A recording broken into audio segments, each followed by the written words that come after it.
Attempt बहुत सारे छात्र 3 बार 4 बार लेते हैं और फिर तब जाकर के सफलता मिलती है।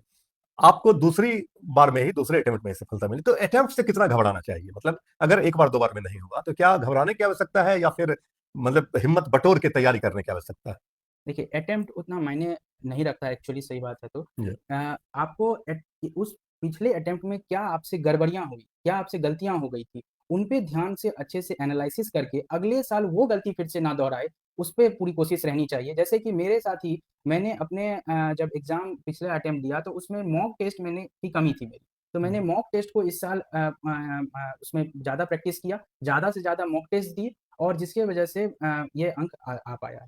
देखिए, एक बड़ी ही महत्वपूर्ण बात है कि अटेम्प्ट तो आप एक से अधिक ले सकते हैं और अटेम्प्ट अगर एक बार 2 बार में नहीं हो रहा है तो फिर तीसरी बार में जाएं, चौथी बार में जाएं। लेकिन राशु कुमार का ये कहना है, जो हमारे साथ लाइव में है, कि अटेम्प्ट अगर आप अगला लेते हैं तो पिछली कमियों को भी आप निकालें कि आग पिछले बार अगर असफलता हाथ लगी तो कहां चूक हुई। कहाँ उस चूक को, उस कमी को आप निकालें, खोजें और फिर उस कमी को आप दूर करें।